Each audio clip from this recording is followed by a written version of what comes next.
আসসালামু আলাইকুম। কেমন আছেন সবাই? আমি আলহামদুলিল্লাহ ভালো আছি। তবে কিছুটা ঠান্ডা রয়েছে। এর জন্য গলাটা একটু বসা, নাক-টাক একদম বন্ধ। তো যেটা বলতে চাচ্ছিলাম সেটা হচ্ছে যতই দিন যাচ্ছে ততই কিন্তু সবকিছু উন্নত হচ্ছে। এমনকি আমাদের মহিলাদের যে পিঠা বানানো বা রান্না-বান্না প্রত্যেকটা দিকেই কিন্তু আমরা অনেক ভেরিয়েশন নিয়ে আসতেছি। যেমন আজকে পিঠা বানাচ্ছি, এই পিঠাটা কিন্তু আমি ফার্স্ট টাইম ট্রাই করছি। তো এখানে হচ্ছে ১ম এ পিঠা বানানোর জন্য ডো তৈরি করে নিচ্ছি। শুকনা যে গুঁড়ি ছিল এটা দিয়ে পিঠা বানাবো আজকে। আর আজকে পিঠাটা কিন্তু একদম লেফট ওভার জিনিস দিয়ে বানাবো। বাসায় একটু ভাজি ছিল আর ছিল একটু ভর্তা। তো চিন্তা করলাম এগুলো নষ্ট হবে আর এজন্য একটু অন্যভাবে রান্না করার চেষ্টা করলাম। এখানে একটু ভর্তা দিয়েছি ১ম এ, তারপর একটু পেঁয়াজ পাতা কুচি দিয়েছি আর দিয়েছি গাজর। তো সবগুলো একসাথে দিয়ে ভাবলাম যে একটু ঝাল পিঠা তৈরি করি। আমার বাসায় সবাই একটু ঝাল টাইপের খাবার বেশি পছন্দ করে। মিষ্টি জাতীয় জিনিস খেতে পারে না। সবার এমনিতেও ডায়াবেটিস রয়েছে। তো আমিও চিন্তা করলাম যে একটু অন্যভাবে ট্রাই করি। আর পিঠার যে ডিজাইন এটাও আজকে একটু অন্যভাবে চেষ্টা করলাম বানানোর। তো এখানে হচ্ছে আমি একটু রুটি বানিয়ে নিব, যেহেতু পিঠাগুলো একটু ছোট করব।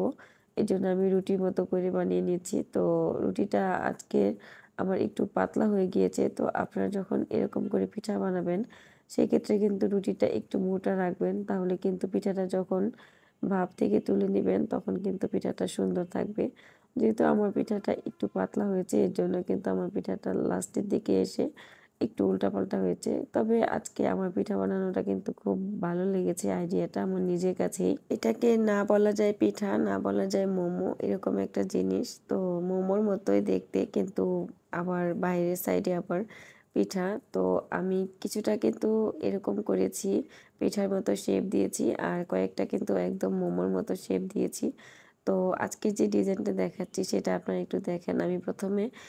আমি পিঠাটাকে ভাঁজ দেওয়ার পরে এখানে কাঁটা চামচ দিয়ে প্রত্যেকটা জায়গায় দাগ দিয়ে দিয়েছি। তারপর হচ্ছে ফুলের পাপড়ির মতো দেখা যাবে, এজন্য হচ্ছে আমি কয়েকটা আলাদা, আলাদা করে দূর থেকে ভাঁজ দিয়ে দিয়েছি। আর এটা যে দেখাচ্ছি এই ভাঁজটা তো সবাই জানি আমরা। এটা আমরা পুলি পিঠাতে দিয়ে থাকি। আর কাঁটা চামচ দিয়েও আমরা আরেকটা ডিজাইন করি, সেটা হচ্ছে এখন। এই ডিজাইনটা অনেক আগের, তাও আপনাদের সাথে শেয়ার করলাম। আর এখানে দেখেন আমার এই মোমোগুলো, আমি কিন্তু কয়েকটা মোমো বানিয়ে নিয়েছিলাম। আর এখন হচ্ছে পিঠাগুলো আমি ভাপ দিব। ভাপ দেওয়ার জন্য আমরা যেভাবে ভাপ দিই আমাদের বাড়িতে, আমরা কিন্তু মেরা পিঠা খাই। তো মেরা পিঠা বানানোর জন্য এই পাতিলটা ব্যবহার করি। তো নিচে একটা পাত্রের মধ্যে পানি রেখে তারপর উপরে যে পাতিলটা থাকে এটার মধ্যে ভাপ আসে, যেহেতু নিচে ছিদ্র করা। তো আপনারা চাইলে এটা চালনির সাহায্যে করতে পারেন। তো চালনি থেকে ভালো হয় এরকম একটা পাতিল হলে আশেপাশে ভাপ বের হয় না। আর এখন তো অনেকে রাইস কুকারে করে, রাইস কুকারে করলে আরও বেশি ভালো হয়। তো আমার পিঠাগুলো হয়ে গিয়েছে বলা চলে।